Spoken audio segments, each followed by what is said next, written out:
Salut, je m'appelle Yann Langlais-Plante. Les Québécois adorent découvrir de nouveaux produits. Pensons au vin nature, au vin orange, au bio. Mais depuis peu, le sans-alcool suscite un véritable engouement, notamment auprès des jeunes. Vin, bière, cidre, spiritueux et même les prêts à boire. C'est tellement populaire qu'il y a de plus en plus de mixologues qui proposent des recettes de mocktails. Vous savez, c'est cocktails sans alcool. Avec Stéphanie Tachereau, analyste de cette catégorie de produits dans l'équipe de la gestion de l'offre, et Annie Letendre, chimiste dans l'équipe de la gestion de la qualité de la SAQ, plongeons dans un univers fascinant et de plus en plus diversifié. Vous écoutez Sous le bouchon, épisode 4, le sans-alcool.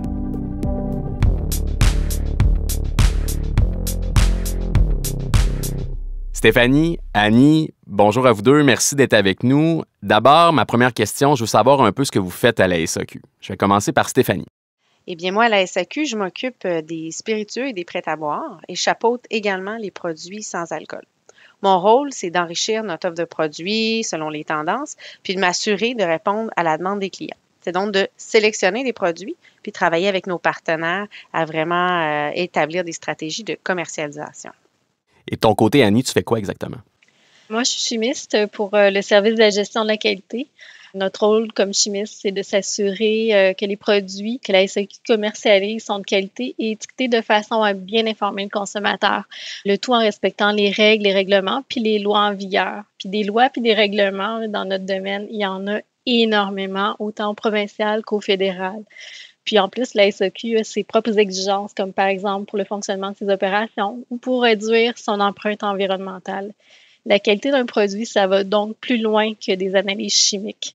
Super intéressant. Donc, on lance la discussion d'aujourd'hui sur le sans-alcool. Premièrement, Stéphanie, je veux savoir d'où vient l'intérêt pour les produits sans alcool. D'où ça part? C'est vraiment une tendance mondiale aux produits no-low, c'est-à-dire sans alcool ou avec peu d'alcool, qui s'inscrit dans une tendance à la modération partout dans le monde. Ce mouvement-là, on l'a vu apparaître à Londres en 2013 avec le premier Dry Jan, le défi de janvier, qui a été lancé. Puis cette même année-là, plus près de chez nous, a vu le jour aussi le défi 28 jours, qui est très connu de la population. Cette tendance-là s'est vraiment amplifiée, elle s'est répandue. Les mocktails qui existent déjà depuis un bon moment sont devenus de plus en plus populaires. On voit aussi que les restaurateurs, les bars ont commencé à prendre ça un peu plus au sérieux. On en voit apparaître de plus en plus sur les cartes et menus des restaurants et bars. Il y a même des bars qui offrent juste des sans-alcool sur leur menu. Il y en a à Paris, à Dublin, chez nos voisins à New York et même à Montréal récemment. Stéphanie, je regardais dans la préparation de notre échange aujourd'hui et je me disais, le A dans SAQ, c'est pour alcool. Hein? Puis j'ai posé la question autour de moi, là, c'est pas scientifique, mais plusieurs personnes peuvent être un peu surpris que la SAQ se lance dans les produits sans alcool, qu'on ait des produits sans alcool sur nos tablettes. Toi, t'en penses quoi de ça? Mais ça peut paraître surprenant, mais c'est quand on cherche à comprendre le consommateur des produits sans alcool, on se rend compte qu'on est pertinent. Environ 80% de ces consommateurs-là sont aussi des acheteurs d'alcool. Aussi bien leur faciliter la tâche puis leur offrir cette gamme de produits-là sur nos tablettes et faire d'une pierre deux coups. On a des produits sans alcool depuis longtemps, mais c'est vraiment en 2020 que la donne a changé et qu'on a vu du mouvement dans cette catégorie-là. On s'est ajusté, puis je crois que la formule est gagnante même à la Société des alcools.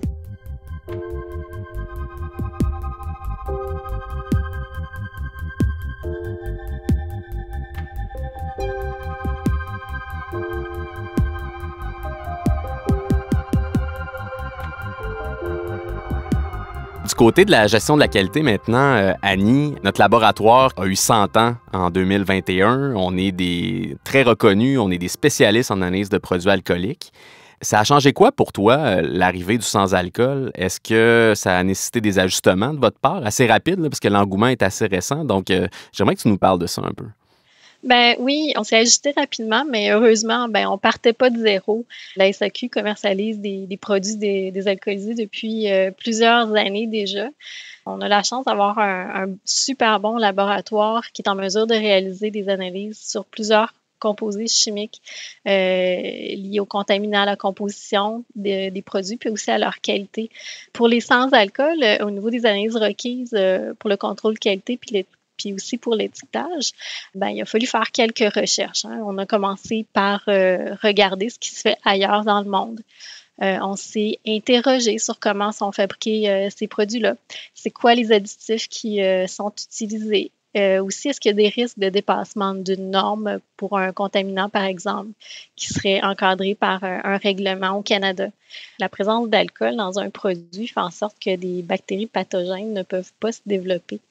Alors là, on arrivait avec un produit qui ne contenait pas d'alcool. Alors, il a fallu mettre en place des contrôles microbiologiques.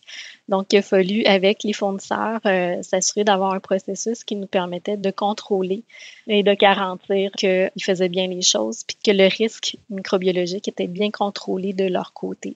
Puis de notre côté, on sait, au niveau des analyses chimiques, on s'assure toujours que le pH est suffisamment bas pour pas que ces bactéries-là se développent, puis aussi que le fournisseur utilise des agents de conservation. Puis au niveau de l'étiquetage des produits, est-ce que ça a amené, parce que bon, on est habitué de voir les étiquettes avec alcool, c'est assez simple, là, mais là, comme c'est pas, il y a d'autres types de produits, d'ingrédients, est-ce qu'il y a eu un travail aussi à faire de ce côté-là? Pour ce qui est de l'étiquetage, on a tout simplement appliqué des règles d'étiquetage qui sont applicables sur n'importe quelle boisson non alcoolisée ou n'importe quel aliment au Canada. Les boissons alcooliques sont exemptées d'un tableau de valeur nutritive, puis beaucoup bénéficient aussi d'une exemption. Dans le cas d'une boisson non alcoolisée, il va y avoir un tableau de valeur nutritive, il va y avoir une liste des ingrédients. Puis aussi, compte tenu de la nature des produits, il a fallu que nous, on mette en place des critères pour nous assurer que l'étiquette ne soit pas trompeuse pour nos clients.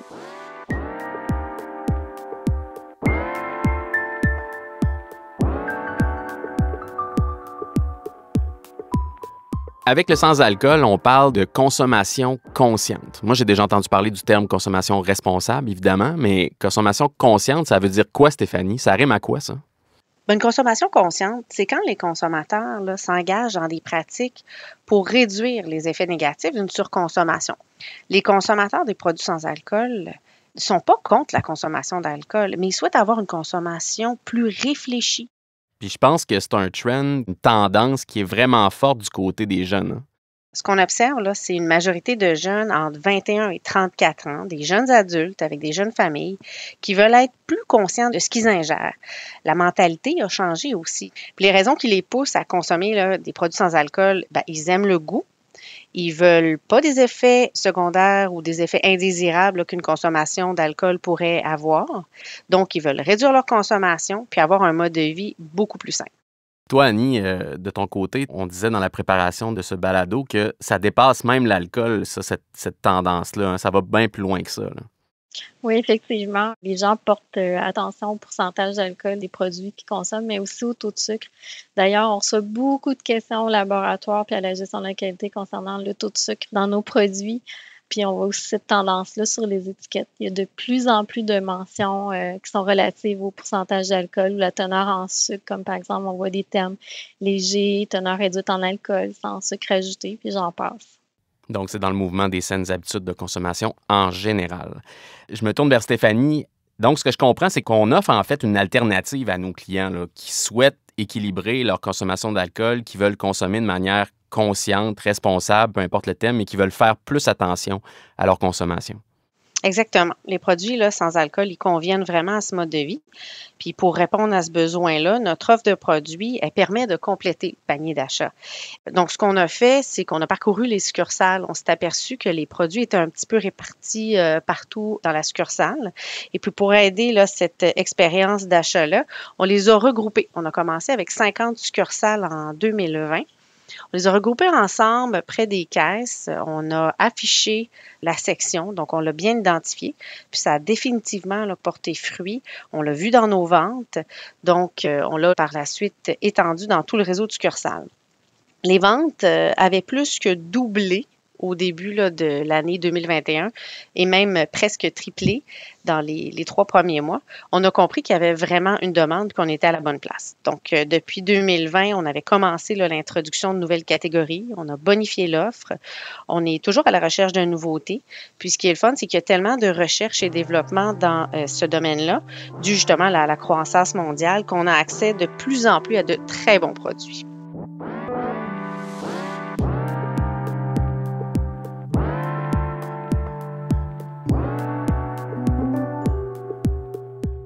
Annie, concrètement, quand on parle de tous ces produits sans alcool, là, on parle de quoi? Là? Comment sont élaborés ces produits-là? Puis je me pose la question moi-même, est-ce qu'on peut voir la différence entre un gin sans alcool puis un gin avec alcool? En fait, quand on parle de produits sans alcool, on parle pas de produits désalcoolisés, on parle plutôt d'un produit qui a été macéré. Il y a une macération des aromates, puis une distillation, sauf qu'au lieu de distiller avec de l'alcool, les producteurs vont distiller avec de l'eau. À ça, ils vont pouvoir rajouter, par exemple, des arômes, ils vont rajouter un acidifiant aussi, ils vont rajouter des agents de conservation, puis ils pourraient ajouter, par exemple, des colorants ou d'autres types d'additifs aussi, ou des agents édulcorants, là, comme du sucre. Donc, on réussit à développer des saveurs qui sont riches, qui sont inusitées, qui plaisent visiblement aux consommateurs, puis qui imitent très bien le goût de l'alcool.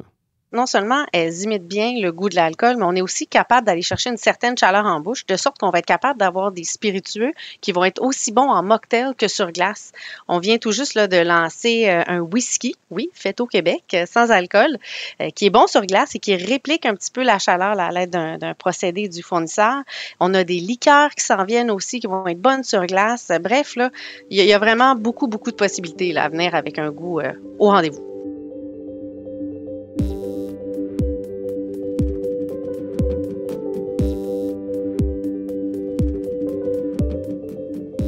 Selon vous, quel est l'avenir de ces produits-là à la SAQ? Je pense qu'on va toujours rester spécialisé dans l'alcool, évidemment, mais est-ce que c'est un feu de paille ou c'est une tendance que vous voyez se maintenir dans le temps?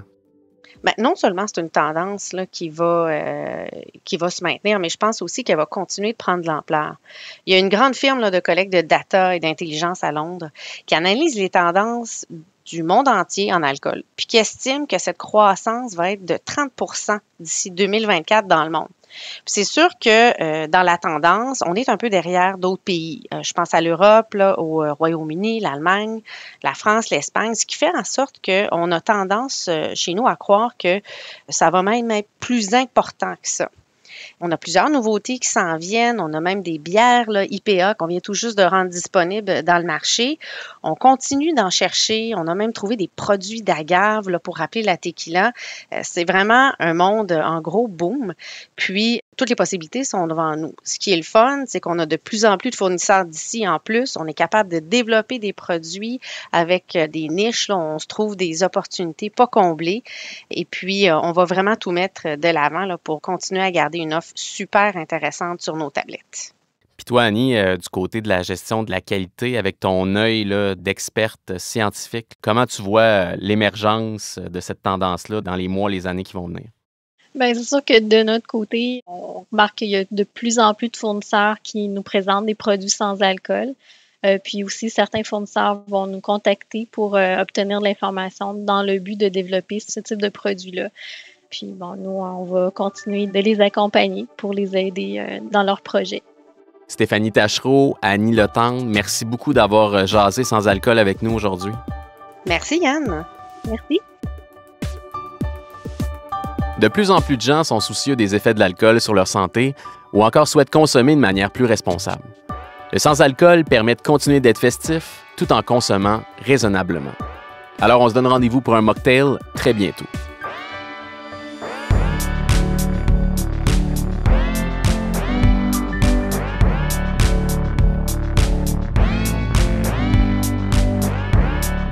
Le balado Sous le bouchon est une production de la SAQ en collaboration avec Magnéto.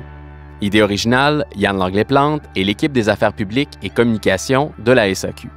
Prise de son, montage, mixage et musique, Antonin Wyss. Consultante à la réalisation, Maude Pétel-Légaré. Un merci spécial à Linda Bouchard et Valérie Fortin pour le contenu de cet épisode. Abonnez-vous et parlez de Sous le bouchon autour de vous. Je m'appelle Yann Langlais-Plante. Merci de nous avoir écoutés.